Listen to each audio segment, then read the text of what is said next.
If you haven't heard about Anchor, it's the easiest way to make a podcast. Let me explain. It's free, and you guessed it, it's free. Anchor will distribute your podcast for you so it can be heard on Spotify, Apple Podcast, and many more. It's everything you need to make a podcast in just one place. So download the free Anchor app or go to anchor.fm to get started. Pieces of a Nation. All right, welcome back to Pieces of a Nation, everyone. The podcast that makes you feel stuff. My name is Richard Chu. Today we have an actor, and he's one of the most amazing actors that I know. He's a good friend. He looks like a tough guy, but at heart, he has the most golden heart in the world, man. His name is Alan Thioski-Rowe. What's up, Alan? How are you, man? Hey, how's it going, man? I'm doing good, bro. Excellent. Just to give the audience a little background, Alan's been in a lot of stuff and for a short amount of time. And he's been in so many films, so many TV shows, TV shows like Duck Blood, Hawaii Five-0, SWAT, CSI Cyber, Last Ship, and a film called Hotel Chinatown. That's just scratching the surface. And I wanted to invite Alan today to talk about, just life as an actor, and a lot of other good things that, we're going to dive into, as we sort of have these really great random conversations, man. So you ready for this? Yeah, man. Thanks for that intro, man. I feel like I've been in a lot of shows that you've been on too. You done a lot of these shows, what? That you've been on as well. I brought up SWAT and CSI Cyber, done those two shows for sure. Last Ship was a tough one. But my buddy Travis Van Winkle was actually one of the series regulars on that. So I wanted to give a shout out to that. But yeah, man, you've done a lot of stuff, dude. You've done a lot of stuff, and it's really amazing to see you grow in this industry, man. I think we've known each other for the past 15 years or so. I want to say more, but it feels longer. We were in a movie called Baby together, but we didn't shoot on the same day. But right. Juwan casted both of us in that film. I remember, we didn't meet on that set, did we? That's so long ago, man. That was such a long time ago. Yeah. I remember meeting so many people, man. You, Ron, who else? Who else was I? Kenny, Chi Ma. Right. And gosh, man, who else? Dave, well, obviously. Who else? Kenzo Lee and Kenzo. Obviously Dave Wen, man, the lead actor of Baby. Baby himself, right? Yeah, exactly. But yeah, man, that was such. We missed a lot of people. There were a ton full of amazing actors who've done so many things in the past 15, 17 years. Who? Theo. Oh, Theo. Yes. Theo. Yeah. Theo's dope, man. Yeah, dude. It's been such a long time, man. Dude, you recently just got married, right? Or are you in the process? I did. We got married on March was it 12th? March 12th. Congrats. Of last year. Thank you. And we were in Mexico, and it was 2 days before the world came to a lockdown. So we basically celebrated life before the world went into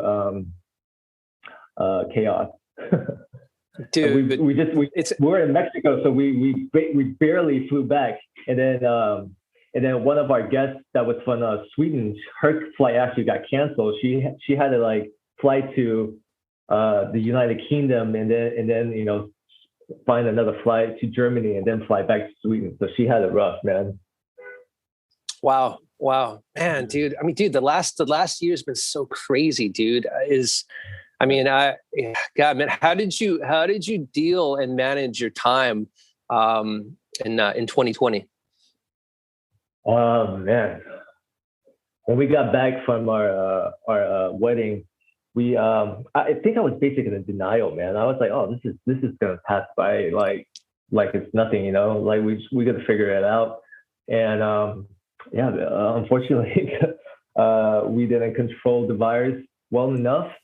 So we were, I haven't really left anywhere. I haven't traveled since last March, and we recently bought a house before COVID hit. So I just been like working around the house, like turning one of my rooms into like a full-on recording studio, a full-on self-tape recording studio now.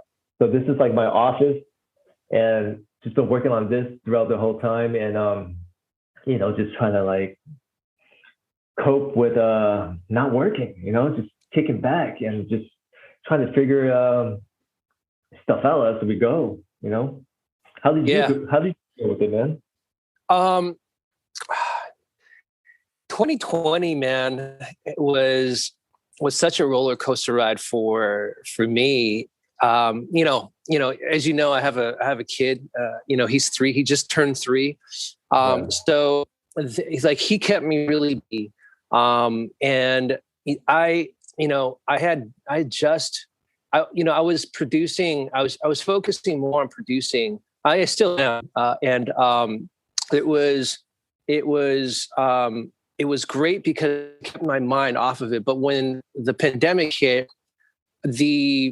a lot of the financiers or investors it basically pulled out at that time, and we were sort of stuck. So I sort of had to kind of recalibrate where I needed to go, what I wanted to do, and it was really a big opportunity for me to kind of have a clean slate.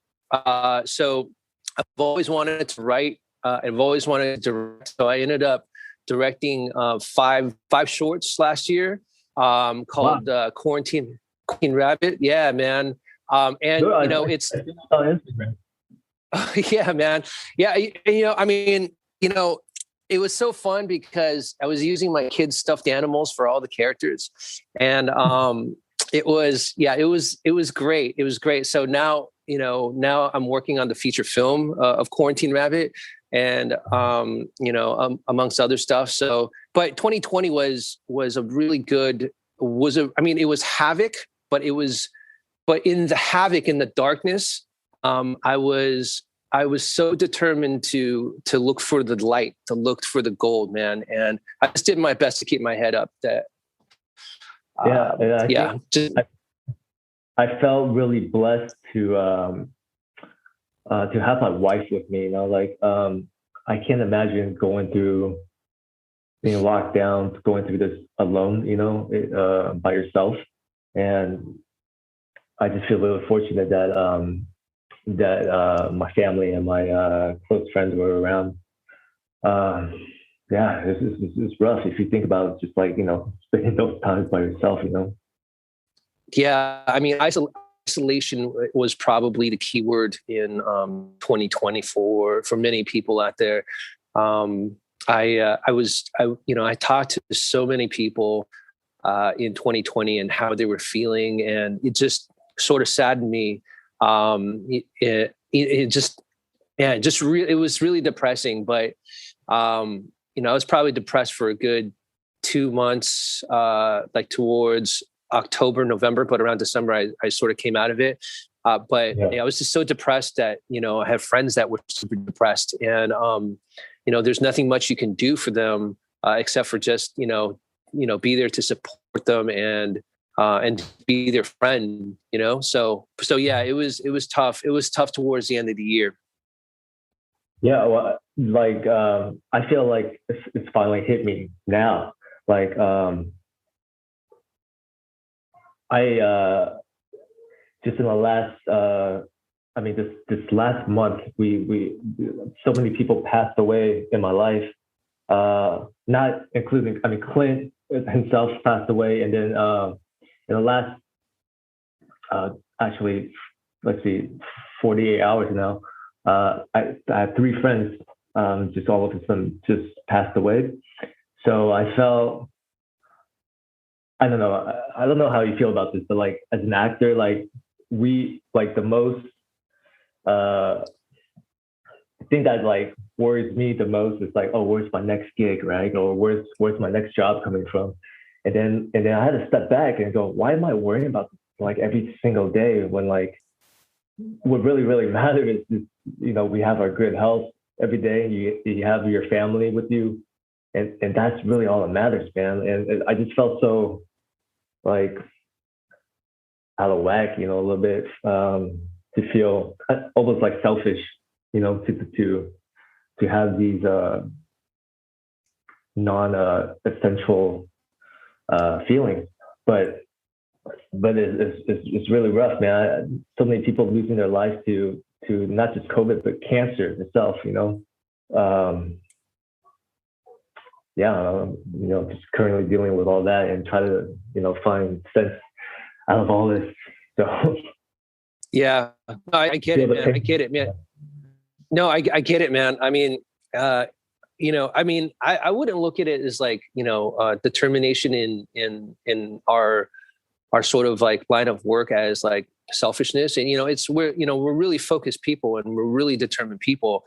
And when we feel like we're driven like that, that's the direction we want to go into. And at the same time, having that dialogue with Clint really opened my eyes because he's been on the front lines for 30, 35 years, right? So long, man. And he's mentored and encouraged, hundreds, if not thousands of people. And he really opened my eyes. The last conversation I had was on that interview with him. But the very first conversation I had with him was 17 years ago at Trader Joe's when I had a job there. And he literally told me like straight up, because my mind was going cuckoo. I didn't want to act. I didn't want to come in. I was a musician, right? And been a musician for years. And I didn't want to do this acting thing. And he was like, and I was just going down this negative road. And so essentially he told me to shift my mind. And he really jolted me in a lot of ways. And throughout the years, through the past 17 years, like he's somebody that I've always looked up to. And, if I was struggling with stuff, I would, talk to him about it.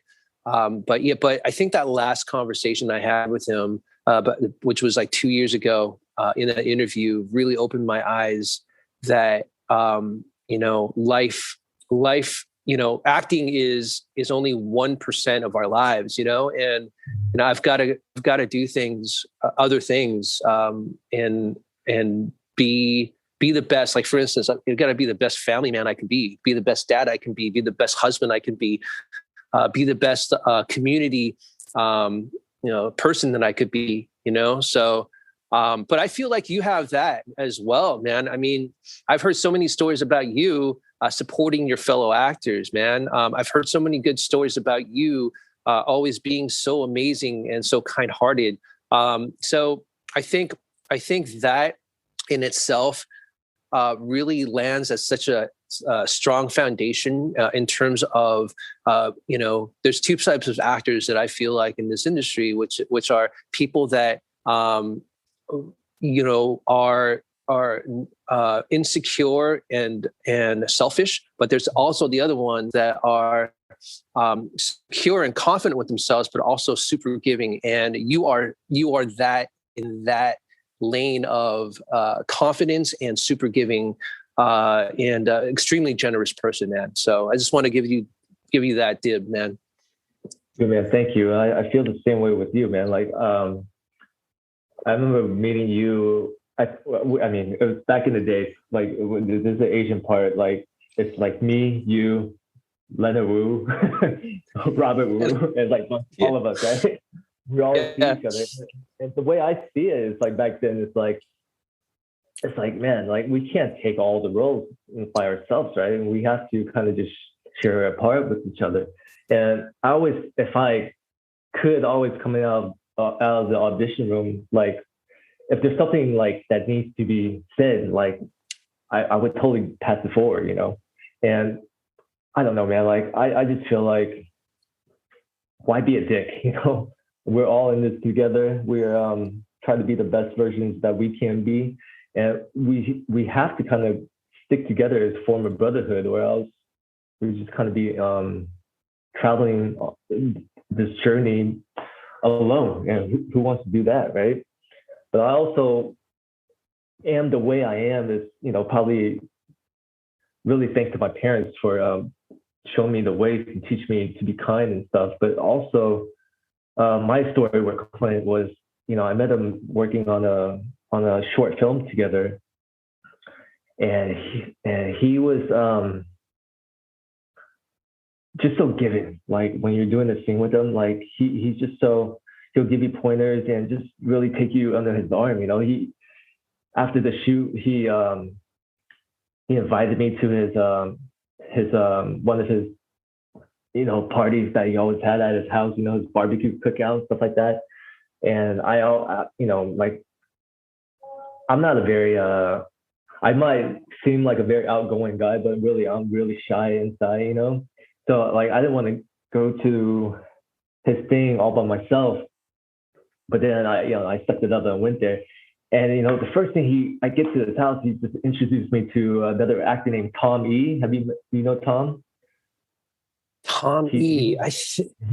He's like one of Clint's like really good friends. Anyway, he introduced me to him and basically told Tom to like keep me company throughout the whole party, you know, keep talking to me and stuff like that. So Nice. He's such a sweetheart, you know? Yeah. Yeah.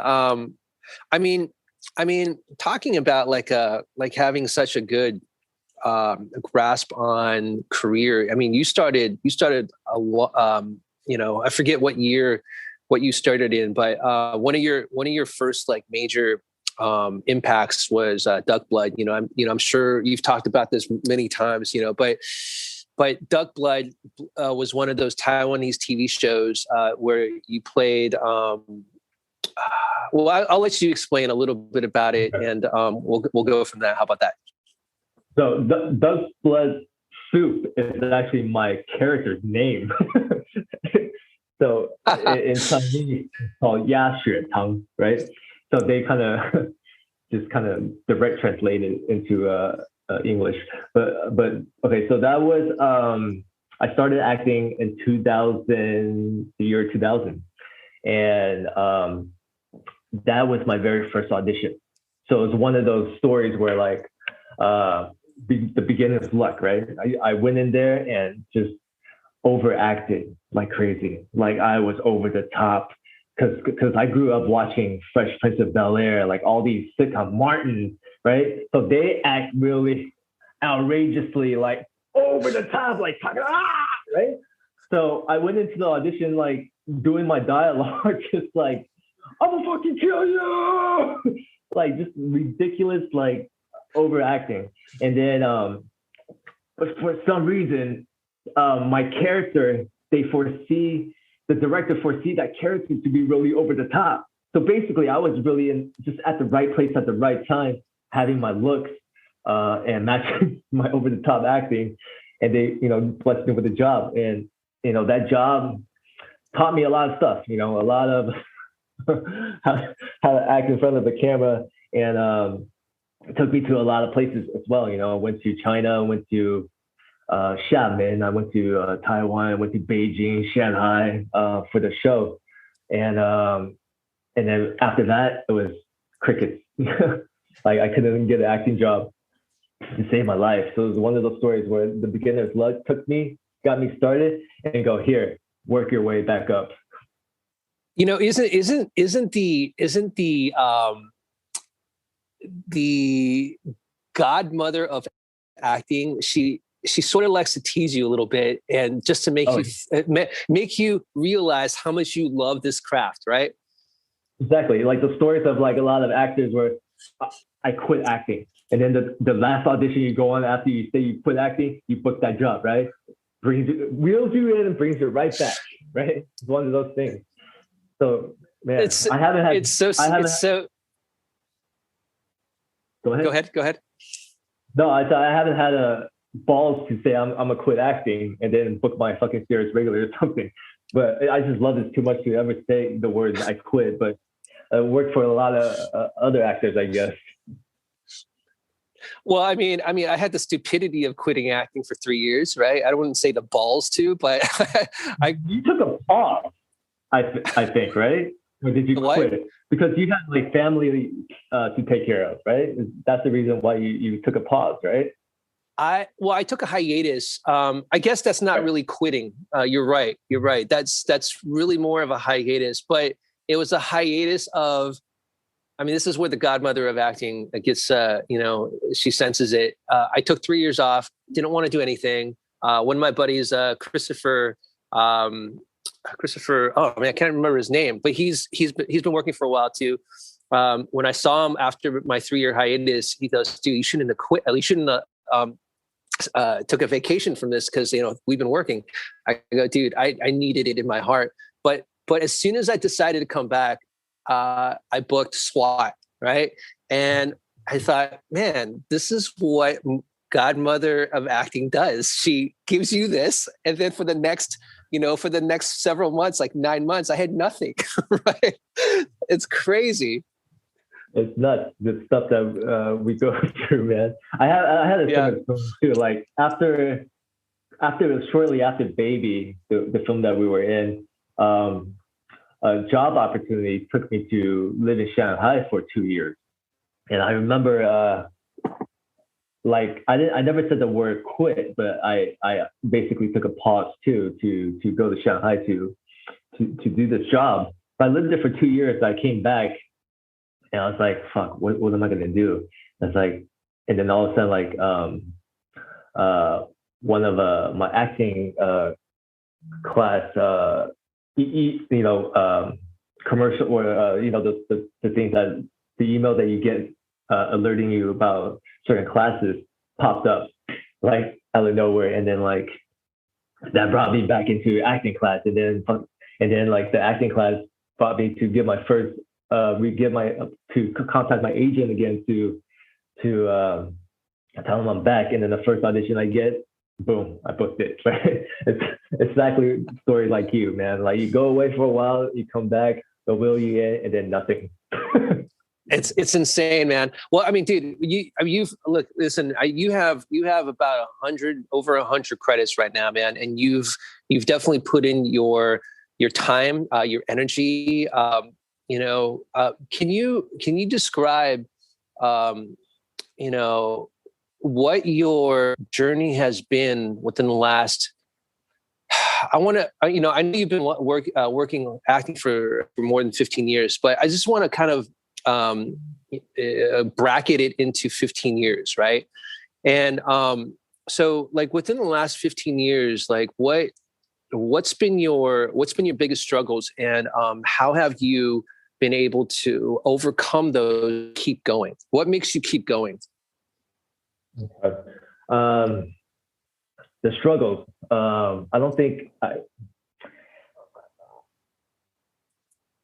the struggles for me is it's always been am I doing enough?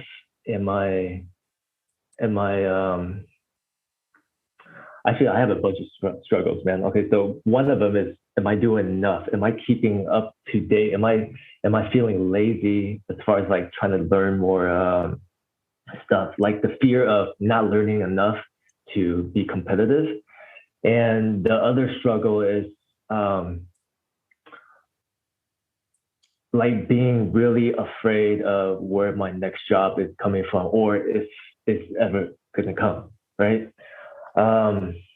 like I haven't worked for half a year now again, and with being in a COVID situation, it seems even longer because you're just kind of like sitting around the house, watching TV shows and like seeing, I don't know, stuff to audition for that goes to, other friends, which is totally cool. But then when we were talking about this, how I was watching shows left and right to audition for in the last couple of months, and then specifically asking for an Asian actor, and then they recasted with different ethnicities from Caucasian to Latin to Black to whatever, which is totally fine with me, But I just feel like a lot, I don't understand the reason why they won't give other Asian actors a chance to showcase their talents. You put out these audition calls, you test all these people, and you're telling me you can't find one Asian actor to fill the part, right? So it's just, I know this is the game. I know this is what we have to deal with. I know things are slowly changing. I know all the casting directors are on our side, try to get us seen. And I just wish, more producers will give us as a whole, as the Brotherhood, Asian Brotherhood, more of a opportunity to showcase our talents, especially for Asian male talents. Yeah. I mean, you and I both know that we go through like castings, and especially within the last maybe 10 years, at least that I can remember, because I don't remember too much, man. But there's certain things that I do remember, and there are certain castings that always confuse me, and I ask myself, why did I go out for this when you knew that this was going to happen? And obviously there's all politics behind, it's really about a geographical, what do you call it? Geographic, what this part of the world will be able to see if you have a named talent, right? And I totally get that. Like, for instance, I went out for Green Hornet, Jay Chou's role, right? I did my thing, and I knew I was getting the role. I was like, dude, this is totally not me. I'm not Kato. People were texting me left and right. Kenzo was like, dude, you got to go after this role. I'm like, dude, I'm not Bruce Lee. That's too much pressure, man. I'm not Kato, bro, right? And so I did it. And because of Seth Rogen, I decided to just go kind of like left field, and I did it really sort of. I put my all into it, but I did it a little bit more comically, right? And the casting director was loving it, and she was like, "Yeah, give me something this, give me something that." So I was doing all this stuff and pouring my heart out. And, obviously Jay Chou got it. They knew they were going to book him, but it was just, they needed more people to see in order to legitimize the fact that they had casting, right? Which is, hey, listen, man, if you're running a business, I totally get it, man. As if you're producing, you want somebody of a named talent in order to bring in people and seats, people, butt fillers, seat fillers. I think that's what they call them in the industry, right? So I totally get that. But one thing I have to add before we get back to you is that, Will Smith had said this really awesome thing one time, and I've always kept it in my heart. And he said, if you want to have not set in stone, but if you want to make an impact in this industry, and I'm paraphrasing, he said, you have to create and you have to be in the driver's seat. So whatever you do, create that for yourself. Right. So with you, you've done so much, and it blows my mind because you've put in the work, you've taken control of the driver's seat, the steering wheel. And yes, there have been, downfalls in terms of like casting, but you've also had so many victories, right? What do you feel like? What do you feel like might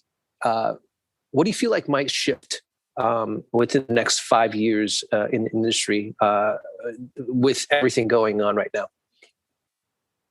Would I like to see shift as far as like? That's a good question, man. I would like to see more. I would like to see more shows like Warriors, you know, like the new show Kung Fu, you know, like more like more than one Asian person in part of an ensemble, right? Like a whole show with like multiple Asian actors in it. I think we're getting there, man. Like I really do. Like with a lot of shows coming out, there's at least two now, right? So I would like to see more.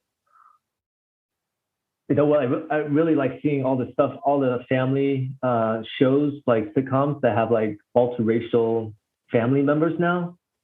Like, I think we start shifting like towards like multiracial actors and to create families to show the modern day of how life really is kind of cool. I don't know what else to say about that. I mean, those are good, man. Those are good, man. I mean, I think that those are definitely good kind of like goals to put out there because I think you and I both, and the hundreds and thousands of other Asian actors, feel the same way about this.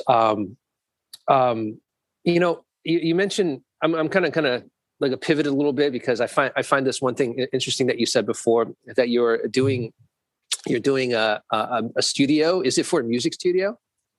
No, it's for just strictly self-taping. Oh, self-taping studio. Oh, got it. Okay. I was going to ask you if you played an instrument. Do you play an instrument? I do not, man. I used to DJ though, man. So I used to dabble around making beats and stuff, but that's like when I was younger, I used to, spin a little bit of hard house and break beats and stuff like that. Nice. But yeah, I haven't dabbled with all that anymore. Yeah. I mean, dude, it's crazy because, obviously you're creative. What was that? No, I was like, unless you want to start a band, I could learn something, to create. Dude, yeah, music was a fun industry to be in, man. It was one of those industries where I felt like nobody judged you for what you looked like. They only judged you for what you sounded like. Mm-hmm. Right. When I got into acting, I immediately just felt insecure and almost standoffish because, for the first time in my life, I felt like I was being looked at through a microscope, and I really hated it. Right.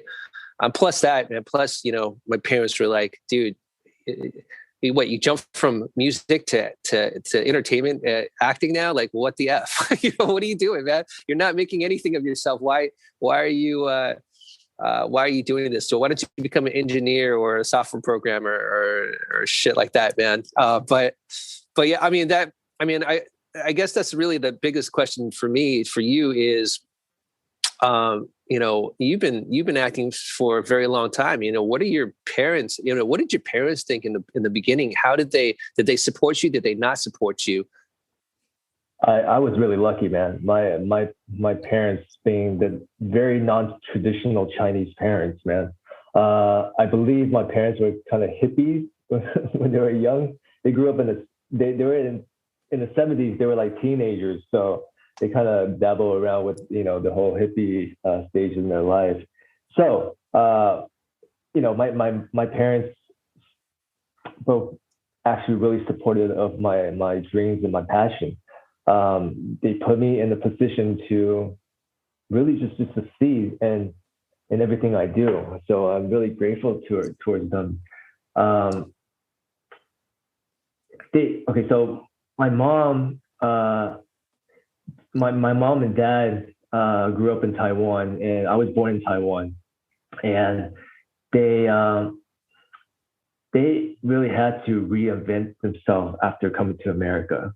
My mom went back to school here in Sonoma State County, I believe, University, and she basically she came from a hotel management position in Taiwan to learn engineering in the States.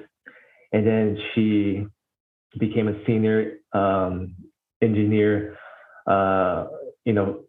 when I was growing up, and made a lot of good investment in Apple to really secure their growth in America, I guess. But I found out a couple of years back that why they really supported me is because my dad always had the dream of becoming an actor, but he never had the opportunity to because he had to support a family and trying to save money to come to America, right? So I guess he's living vicariously through me these days, doing what I love to do. And I think he's really proud inside that I get to do this.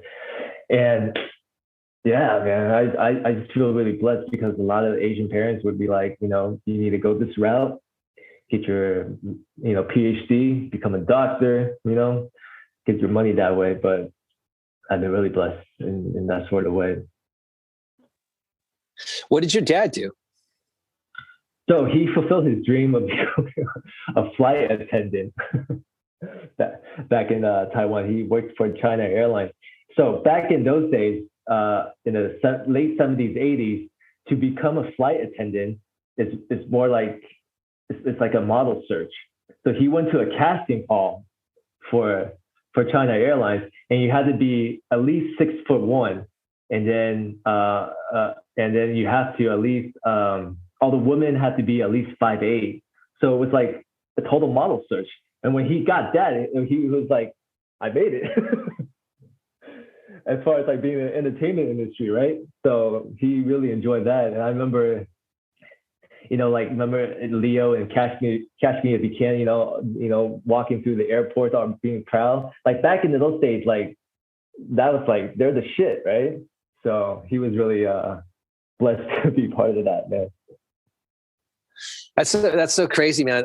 Your dad was a flight attendant, and your mom, was in the service industry, and it's amazing that your parents, came to America, essentially starting over, and fought their way up to finding different ways in order to support the family. My dad came here from Taiwan as an electronics engineer and came to America as an electronics engineer. My mom was in Taiwan. She was an accountant, and she came to America as an accountant, right? But they definitely weren't hippies. But I'm curious. What did your parents do in Taiwan that were like hippie-ish? Like, what did that look like? So they dressed like that. They dressed with the bell bottoms, the tight button-up shirts, the perms, right? The big sunglasses. So they live very. Let's just say they're not like very good students back in their days. So they knew the lifestyle of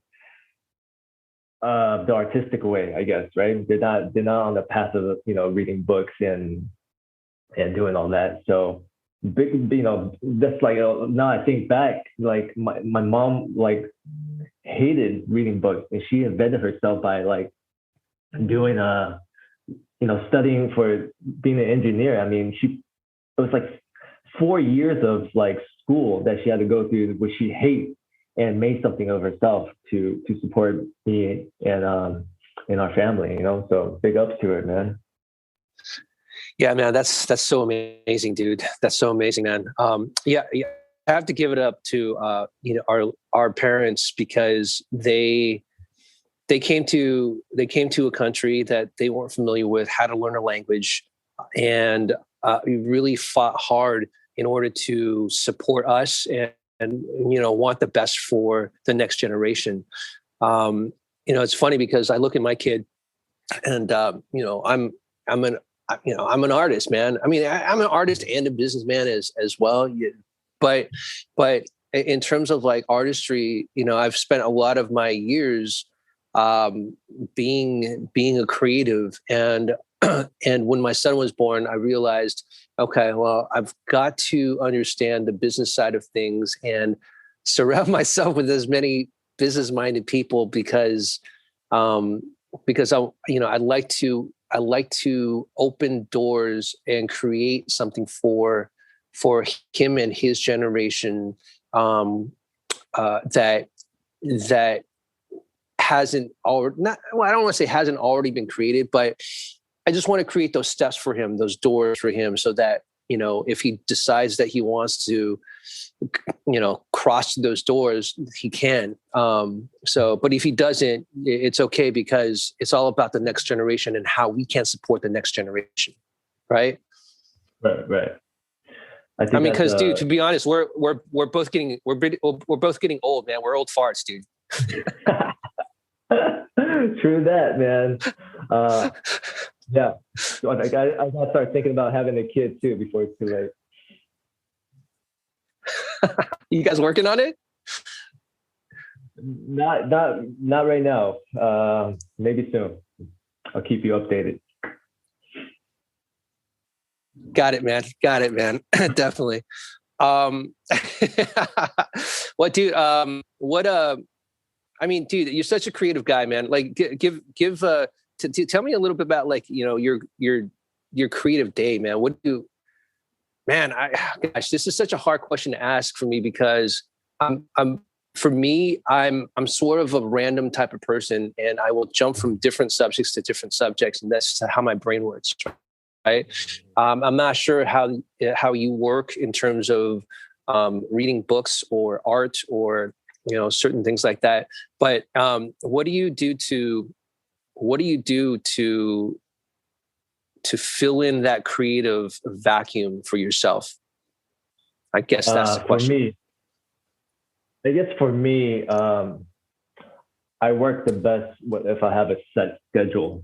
Not meaning that I need to work a 9 to 5 type of thing, but like I like to have my mornings laid out,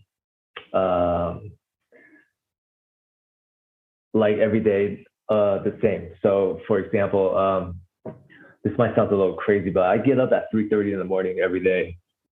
Okay, so 3:30 I get up. I have my breakfast, which is usually like overnight oats and blueberries and protein powder mixed in, and then I inhale that first thing in the morning, and then I go do meditation, praying. I eat with myself for let's say 40 minutes every morning, and then about 4:30 ish to 5, I hit the gym. I work out, man. I work out for a good 3 hours, man, till 7 o'clock. I unwind a little bit and take my dog out for a walk, come back, feed the dog, have my breakfast, and then from about 9:30 on, I do all my if I have acting work, lines I need to get down for classes or for a job, I do that from 9:30 to about 11. And from about 11 to 1 or 2, I do all the business side of things, right? Like returning emails and reaching out to people I need to talk to, or if I can do a self-tape from 11 to 2, that's where I do it. So I need everything kind of like to go that kind of way. Even if I have to be called on set at 6 in the morning, right? My call time at 6 in the morning, I will get up at 1 to do all that before going on set. Or else I can't really function without having my morning routine set down. And that, I had to perfect this thing for a good 15 years to actually be consistent. Now I've been doing this for consistently about I want to say 5 years now. Like if I sleep like later, I still try to get up around the latest 4 or 4:30. I can't go past 5 to do it. So for me, it's just consistency of like having my routines down to stay creative. What time do you go to sleep? I go to sleep about 9:30, so it's a good 6 hours of sleep. Yeah, that makes sense, man. That makes sense. Yeah, it's crazy, man. That sounds like such an intense schedule for me, especially right now because we're just all over the place. But so do you usually have this sort of routine because you feel like you need to, or it's something that you use to sort of advance yourself as an actor? Is this something like a regimen that you feel like as an actor that you need? So to be honest, at first, I started doing this routine because like I hate going to the bathroom outside of my house, like going number 2 and stuff outside my house. So what I figured out, like unconsciously, is when I get up at 3:30 in the morning, from the time I intake my food to night, I usually have to go number 2, like around 4 or 5, like first thing when I get up, like not first thing when I get up, but like around that time before I work out, I usually have to go. So it all started because I want to get that out of the way so I could go out and do my thing without worrying about where to find a bathroom to do my business. But as time went on, I just found like 3:30 or 4 o'clock in the morning is the most peaceful time that I can have all too much towards myself. Like you do the mindset thing, right? Like you like my mindset is what I want. Like whoever you're talking to, God or the higher being, whoever he is to you, I think at 4 in the morning is the perfect time because like everybody else is asleep. So he'll kind of like pay attention to you more and to give you more and by spending more time with them or just, feel like ease on myself. And I feel more clear in my mind when I wake up in the first thing in the morning, and that's why I study my lines like early in the morning because I feel like I could do my best work in the morning and get all that stuff out of the way. So in the late afternoon and nighttime is strictly for my family. I mean, when you say you do the we do the mindset thing, like from your experience, like what types of things have you visualized in your life, and have you some way, shape, or form received that in your life? And if you have, what's like run us through your process and how you do something like that. It's always just to give appreciation. I think I started off by trying to manifest a lot of stuff I wanted, like material things and stuff like that. And what I found out through living in my life, I like the things that manifested wasn't things that like I really asking. It's like it's always just kind of like what I felt in my heart that I wanted became reality because it was always in my heart that I want. But sometimes I found myself, oh man, I need it.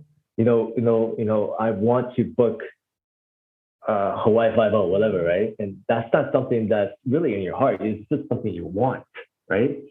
So what my heart really wanted was to be consistently working. So it might not happen all the time, but we do. I find myself consistently working throughout the years, and that's what true manifestation is really, for me is, and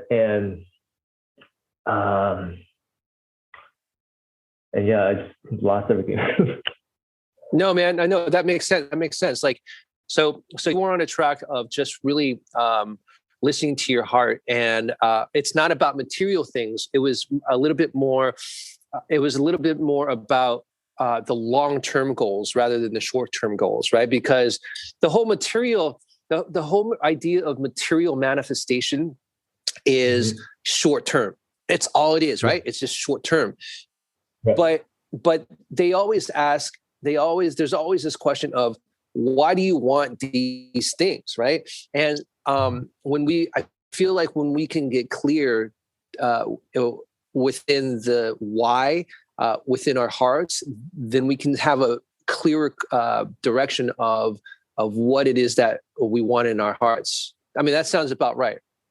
Yeah, I agree with you. And I also learned to be more appreciative of all your accomplishments as well. Like I forgot which actor was talking about, but he's on the show Big Sky right now. He played one of the cops. He was saying instead of a manifestation wall, he has a gratitude wall of all his achievements, right? Like all the shows that he's been on, all the people that he worked with, and the places he got to go. Like he looks at that every day, and by him seeing that, more will come, because like these are things that happen, and it's proof that whatever's in your heart is appearing, in front of you. So I thought that was really cool. So I've been practicing that right now.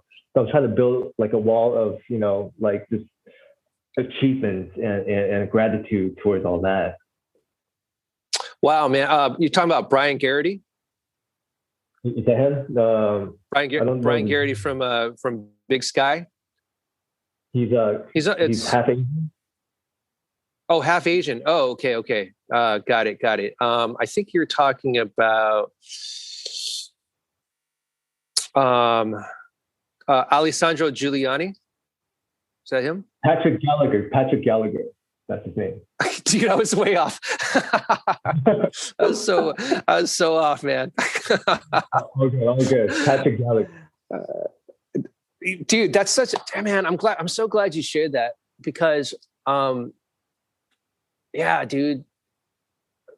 I mean, the idea. This guy, he's got 136 credits, man. Like, wow. This guy, like, I think he has something there. I'm sorry for cutting you off. No, not at all, man. I mean, I think this is an important conversation to have, right? Because, there's a lot of creatives out there who aren't working, or really want to work or striving to work, but really just, man, frustrated, right? And I mean, we're actually pretty lucky to even be working, but there are a lot of people out there that just, I guess, not fully understanding the navigation through this process, right? Because it's really not a short-term thing; it's a long-term thing. It's a marathon, right.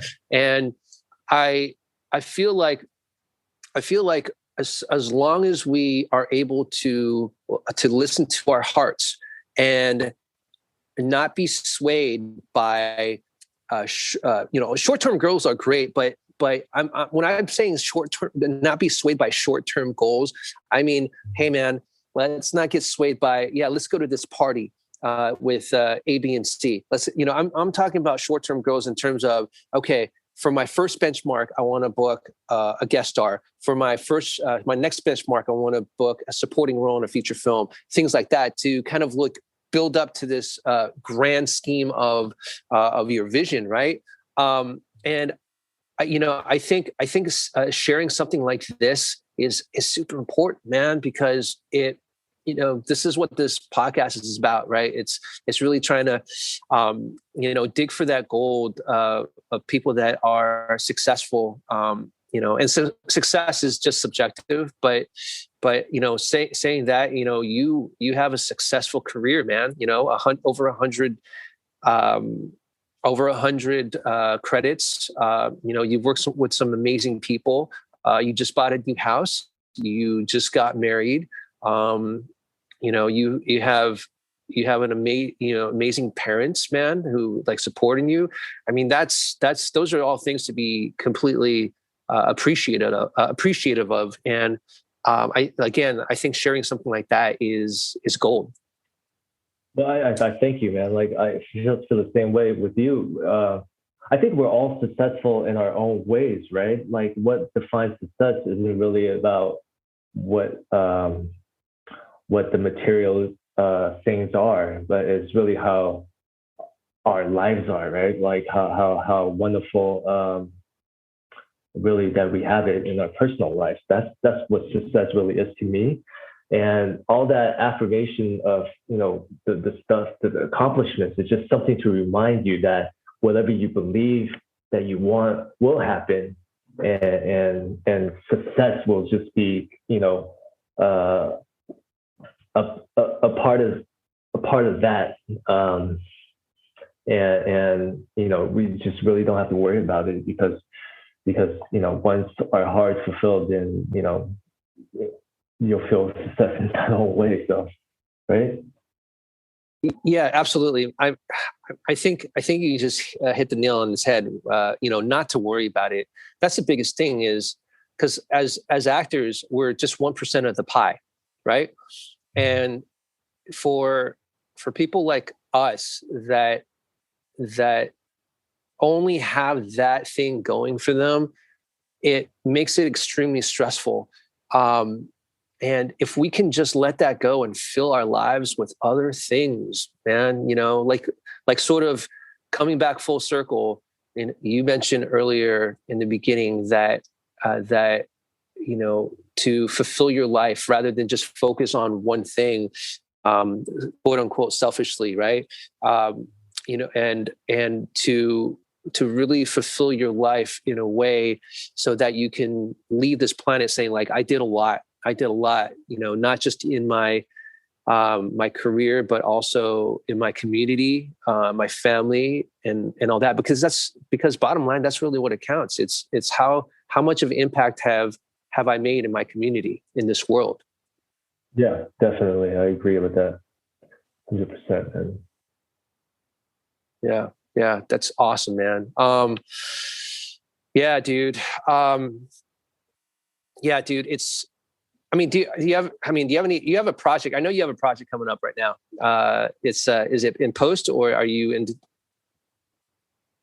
I am looking for a next job. If you hear anybody's hiring, please send them my way. I have nothing. Well, dude, I'm hustling just like every other actor right now. Yeah, dude, it's insane. Well, dude, if there's one thing that you can say to that one person out there that is striving in this industry, and any way to encourage them, what would that one thing be? Let's see. Enjoy your journey. Trust your golden path. Keep your passion burning. Believe in yourself and care not about anything you can't control and change, and the wild cards. Nice, man. I love that. Do you have like a social media where people can get in touch with you if they want to reach out to you, pick your brain, take you out to lunch? Hey, man, this is an opportunity to get free lunches, dude. Oh man, I'm a really strict diet, man. So I used to be a really fat kid, so I have a strict meal plan. So I'll just take the conversation instead, man. But yeah, you could my Instagram, I guess. I believe it's the Oski8. I'll double check that real quick. I know I changed my Instagram name so many times too. Let's see. Okay, my computer just went offline. So I think it's Theoski8. That's my Instagram. Theoski8. Wait, yeah. Let me verify that real quick. Hold on a second. So this way, while I'm looking for this, I just got to add that you and I were both fat kids, man. So,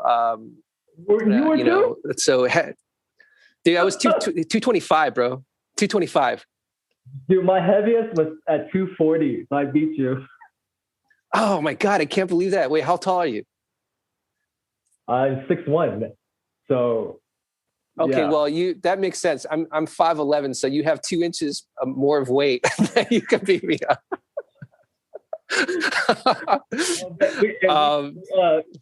We should put both of our fat pictures on this podcast promotion.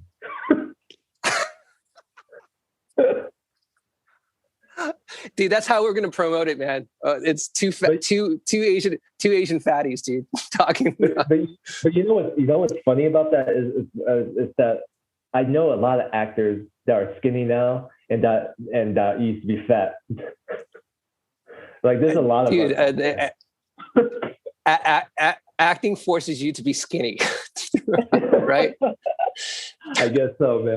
Did you gain any weight during the last year, not during the pandemic because we're still in it, but did you gain any weight last year? I for a period of time I did. After the wedding I definitely gained some weight. Yeah. Did you drink more? Did you eat more? Like both. Yeah, both after the wedding. During the wedding, and then that first month after the wedding, I just kind of ate anything in sight, man, and then I had to control myself, go back on that low carb diet. Yeah, no, I get it, man. I get it. We're getting older. Our metabolism is slowing down a little bit more, and it's insane, dude. But yeah, your Instagram page is Theosky8. It's THEOSKY, the number 8. And yeah, man, reach out to Alan, people. He's got a lot of history, a lot of good wisdom, a lot of good stuff, man. And dude, thank you so much for coming on, man. It was so good catching up with you. Dude, I am so honored, man, to be asked, dude. Like for real, seriously, bro. And this is a really cool thing that you're doing, man. I learned so many things from your podcast already, from different people that you interviewed so far, and you, of course. But I think this is great, man. You're onto something. So, and hopefully we could actually work on a film project together soon. All right, bro. Or a TV show together. Let's put that out into the let's put that out into the ether, man. Let's put that shit, but in the heart. Let's make it happen. Yeah, that's right. Heart. That's right, man. That's right, man. That's right. I love it, dude. I love it, man. Let's do this. Cool. Right, well, man.